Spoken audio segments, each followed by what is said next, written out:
नमस्कार बंधुरा आज आमी बनाते चलेছি पुঁই শাকের চচ্চড়ি। পুঁই শাকের চচ্চড়ি বানাতে আমি নিয়ে নেব आलू बेगुन पुঁই শাক পেঁয়াজ রসুন কাঁচা লঙ্কা সরষে বাটা 5 ফোঁটন লবণ হলুদ ধনে গুঁড়ো জিরে গুঁড়ো। একটি কড়াই বসিয়ে তাতে তেলটি ভালো করে গরম করে 5 ফোঁটনগুলো দিয়ে দেবো। তারপর পুঁই শাকের ডাঁটাগুলো দিয়ে কিছুক্ষণ নাড়ার পর আলুগুলো দিয়ে দেবো। आलू और पुঁই শাকটাকে ভালো করে নাড়ব। একটু ভাজা ভাজা হয়ে আসলেই বেগুনগুলো দিয়ে দেবো। বেগুনটা একটু মিশিয়ে নিয়ে পুঁই শাকের পাতাগুলো দিয়ে দেবো।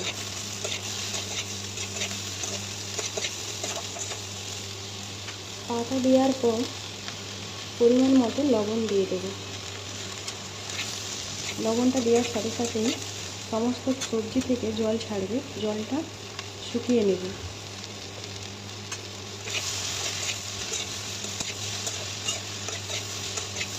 রসুন কুচিগুলোকে একটা গ্রেটারের সাহায্যে গ্রেট করে দিয়ে দেব।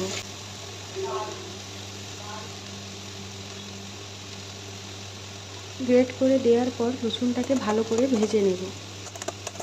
যতক্ষণ না পর্যন্ত কাঁচা গন্ধ যাচ্ছে ততক্ষণ একটু ভালো করে ভেজে নেব।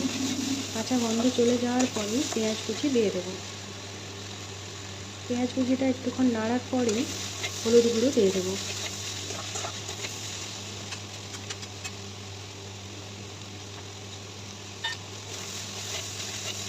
হলুদ গুঁড়ো দেওয়ার পর পেঁয়াজ আর হলুদটাকে ভালো করে ভেজে নেব।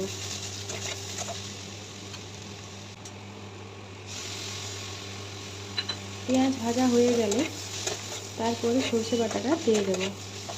সরষে বাটা দেওয়ার পর 1 মিনিট নাড়ার পরেই জল ঢেলে দেব।